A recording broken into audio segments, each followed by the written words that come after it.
This means we're picking next, all right? Back at 7, where we started. Tom's going to take both, so who do we got? Ray Jennings. We take Ray Jennings. That's right. Cleveland royalty. Haven't I been telling everybody that that's what we need, a running back? Still want to quit, Coach?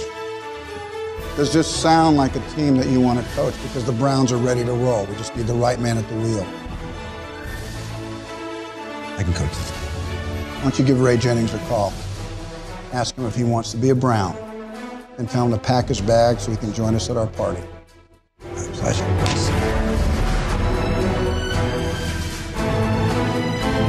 I'm gonna be a Brown. You're gonna be a Brown. General Manager Sonny Weaver Jr. took one pick in the first round, the number 7 pick. He sprinkled it with fairy dust, wished upon a star, and somehow he turned it into not 1, not 2, but 3 potentially impactful players for his team next year. One pick. He took a chance. He went with his gut. He took his guys. Make no mistake about it. The Cleveland Browns are his team now for sure. All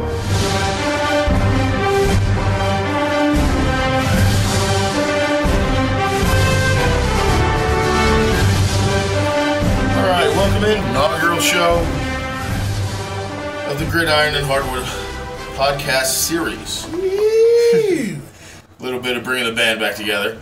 I'm joined as always, and once again, yes, indeed, by the good Ricardo King.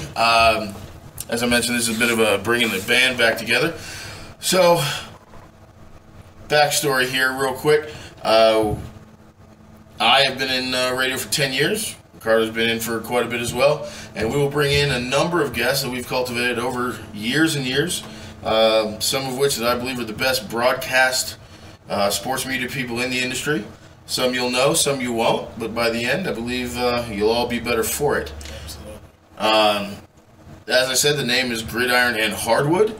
That basically gives you the idea that while we don't dislike baseball and hockey and soccer and the Olympics, we will be spending the vast majority of our time talking football and basketball. That would be pro for both, college for both, drafts for both, and of course off-season for both, which brings us into what we'll get to in just a moment. The official start of the NFL year has not begun. That kicks off on Wednesday, if I'm not mistaken. But we already see some action. We've got some would-be free agents verbally committing. A couple guys been released and verbally signed. And then, as we saw, we got plenty of trades. But before we get into all of that, the bulk of today will be spent talking about the Combine, results therein. Giving you some idea of the people you should be aware of as we get into the NFL draft. While I don't expect most of you to spend every minute of every round in front of your TV, as I will, we'll give you enough that you'll feel confident that at least through the first 3 or 4 rounds, if a name is called and goes to your team, you'll be familiar with who they are, what they did in the Combine, and to be honest, whether that really matters all that much. We do comically refer to it as the Underwear Olympics. But that being said, that gives you the sentiment that maybe it's overblown. It doesn't matter. And nothing is more infuriating than someone saying that the draft or its process doesn't matter.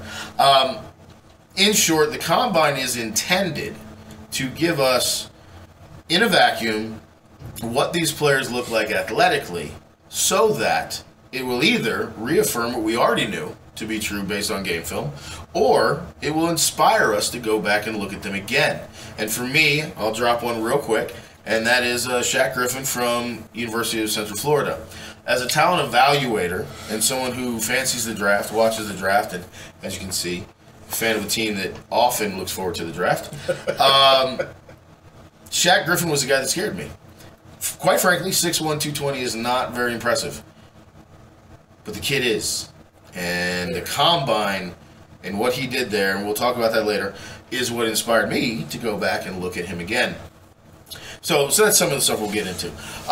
We've got a great show. We're going to bring in the gentleman that I would refer to as the hardest working man in new media, and that would encompass, for those that don't know, anything that is not terrestrial or made for TV. Podcasting, streaming, live blogging, anything and everything that's new to us now in the world of media, but is gaining great speed. He is the James Brown of that. I have never talked to Rick on the phone or otherwise where he wasn't doing something else as well. He's always setting something up, lining up interviews, breaking down things, and we're going to talk to him for a good bulk of the show today, which is nice. We don't get to normally in the world of terrestrial radio, you don't get these 90-minute style interviews. So we're really going to pick his brain about some of this and get into it. And, of course, we will find a way to circle it back around the Browns, I guarantee it. But we'll talk about everybody and how it affects the entire league.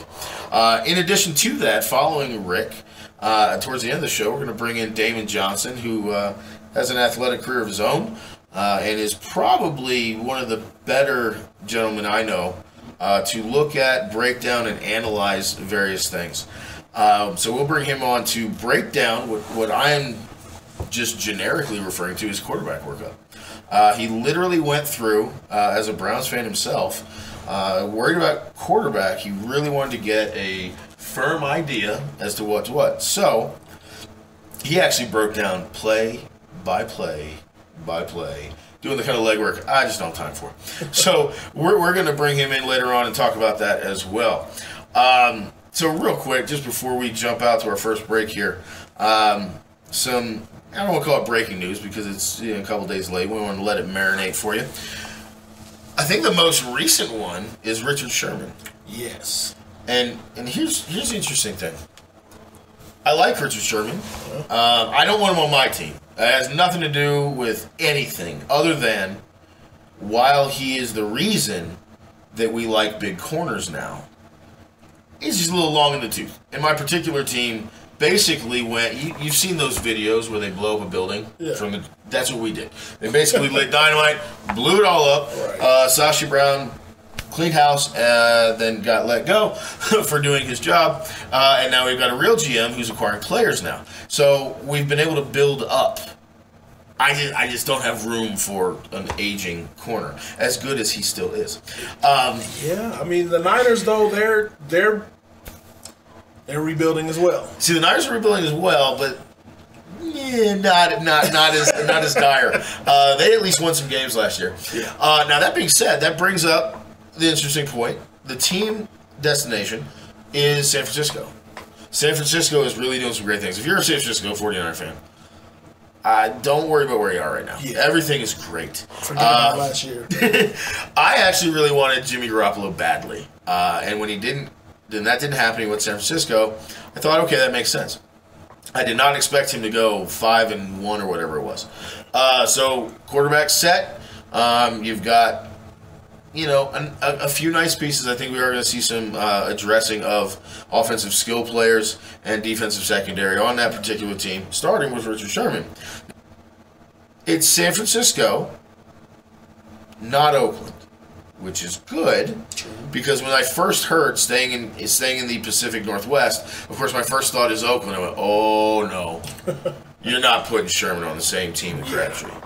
Now, but now they're going to Vegas, so. Yeah, right. So with that being said, there's no direct conflict. However, I just think that there's something to be said for not putting Sherman and Crabtree too close together geographically. But, we'll see what happens there. I think Sherman's going to be a big part of transitioning into what should be a very nice period of time for the 49ers. Now, the 3 years, $40 million, not bad. Didn't break the bank, so that's nice as well. Now, getting away from some of the older gentlemen, I've gone too long without talking about it. I am absolutely over the moon. Not even joking about it. And unlike most Browns fans, I'm not going to sit here and proclaim Super Bowl, proclaim playoffs. I'm not delusional. But one thing that they did struggle with is getting first downs, getting tough plays when they mattered, and having someone that was reliable who was not named Josh Gordon. By the way, special occasion, I wanted to dress up. Yeah, of course. So this is my going out Josh Gordon jersey. Someday I'll get a top hat to match or something. But for those that don't know, I am as close to the unofficial president of the Josh Gordon fan club as there is. So not to be a dictator here. but I will not tolerate any disparaging comments about Mr. Josh Gordon. Now, when I say that, by all means, say whatever you want to say as we interact going forward, but just know that if you take shots at Josh Gordon, I might destroy you. So, that being said, Josh Gordon's great. He's phenomenal. But even as we saw, they actually tried to get him working in the slot, getting some short stuff. First play right out of the gate last year was a little 4-yard slant that he turned into 8 yards and trucked somebody. So he's awesome, but he can't be the end-all be-all. So when I was sitting at work, checking on the internet, which I'm not supposed to do, and I see someone posted a picture of Will Smith from The Fresh Prince. Yeah. One of these Vine videos. Right. And even this freeze frame, it looked like he crapped his pants. It's one of those. It's early too, like the bright colors and everything. Yeah. You know, pre-Fresh Prince, really. And it's just that look, and I go, and it says Browns. I thought, oh no, what do we do? And I hit play, of course, and it's just him, freaking out. And then it says Cleveland Browns acquire Jarvis Landry. And automatically, I'm already, I'm like, can I leave early? Can I clock out? Because I can't be contained right now. This is crazy. He was the number one free agent non-quarterback that I wanted. And that was when he was a free agent. He got franchised. I thought the ship had sailed. And then, as, again, someone who roots for a team that he has a lot of needs, I was worried about compensation. The compensation's fine. I'll give you a couple draft picks in the middle. I don't care. Give me a guy that averages 100 receptions a year and is basically this generation's Hines Ward. I'll take that all day, every day. In addition to that, following that up, John Dorsey, showing quite the savage that he is, went out and traded a third-round pick. We only had one, and who cares? For Tyrod Taylor. Now, this opens up some interesting conversation about what's going to happen in the future. There's a theory that Cleveland absolutely has to get quarterback right no matter what, and that would not include Tyrod Taylor. Why not? I don't know. Here's the thing. Once he left Baltimore and went to Buffalo, he became a very nice, efficient, mobile quarterback-ish. But he stays in the pocket for the most part. He is a pick you apart unless you force him out. And if you force him out, then you're going to pay. True. Which, believe it or not, is what I think you're going to get from Lamar Jackson. But, again, we'll get to that later. So, I like him. I think the move is good. I think going after someone like A.J. Dalton, wow. I just mixed two people together. A.J. McCarron, A.J. Dalton's backup, which gives mixed reviews. Not everybody's on board with that because he only has 5 starts. Right. I wasn't crazy about him coming out of the draft. But I was willing to take it because we need a bridge. Yeah. There needs to be something that gets you from here to there. The question is, what does this mean for the future rookie quarterback that everyone thinks they're going to pick in the top 4? And with that said, let me just drop in a disclaimer. If this team, and we're going to do a live draft day reaction show live while it's happening, so you can actually see grown men screaming when things happen. That's good or bad. I remember back when Buffalo, ironically, took 2 players in the first round that I didn't think deserved to be in the 3rd round, and you would have thought like a hood fight broke out, or you would have thought that a whole bunch of people run out of a movie theater. I mean, people were in pain at the reactions of those. So we're going to do that. But with Tyrod Taylor, this poses a great question. You had A.J. McCarron, who is 6'4", 220 pounds, pocket passer, is not going to run across the street. No, at all. Tyrod Taylor, who is a good pocket passer, who has the ability to get out on the move, throw on the run, and will burn you if you force him to run for, say, a first down. In addition to that, of course, the whole large elephant in the room, Kirk Cousins, which may be the most red herring there is. All right, right off the top, rank him right now without any Kirk Cousins. Yeah, in the league, a starting quarterback. What is Kirk Cousins? He is not 1, he's not 2, because no matter what order that is, that's Aaron Rodgers and Tom Brady, and that is not up for discussion. After that, you start moving down. You've got the Ben Roethlisbergers, the Drew Brees, Andrew Luck, if he comes back healthy, Matt Ryan. So knowing that there are 32 starters, and he would have to be one of the 32. I'm not going to be an a-hole. But where do you think he fits? Put a number on it. I'll put Kirk Cousins in the teens. Okay. See, my thing is high teens. all offensive, all off season long. I've been saying he's arguably the 20th best starting quarterback in the NFL. Now, with that being said, 18, 17, whatever we're talking about, that means that there are easily 15 other quarterbacks that are better. Yes. So I'm sorry if the Redskins screwed everything up for everybody and kept franchising a guy, and the rules of the franchise is it keeps increasing. So a guy that's probably worth $14, $15 million is now looking to get a payday upwards or north of $30 million per year. No thank you, let someone else do that. I have no interest in him whatsoever. And that's because, quite frankly, I don't think that the difference between a Tyrod Taylor and a Kirk Cousins is all that measurable. So we're still waiting to see what's going on. We're here in Denver. People in Denver are going absolutely crazy. They've already traded away Aqib Talib to shed some salary to make a run after him. I think it's a mistake, but hey, it's John Elway, and he doesn't like to develop a damn thing. So with all that being said, we've got Jarvis Landry, we've got Tyrod Taylor, Richard Sherman. I believe Muhammad Wilkerson is going to end up somewhere in the northern Midwest, probably Green Bay. But we'll get to some of those as they come down. So real quick, what we're going to do here, we're going to step out for a break.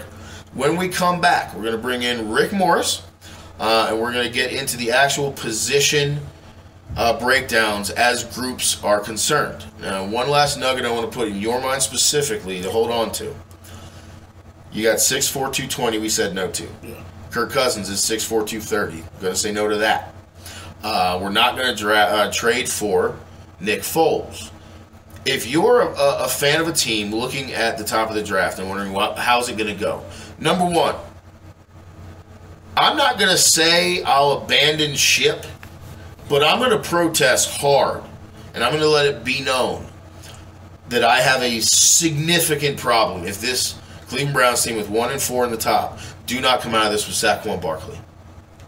Now, we'll get into that because Rick, while he likes him and wants him badly, he and I differ on one little point. It's going to be fun to get into. So once we get past that, big pocket passers that don't run. 6'1", 220, 215-pound Tyrod Taylor, who can run, gets open, throws guys open on the run, but can pick you apart from the pocket. Who's that sound like?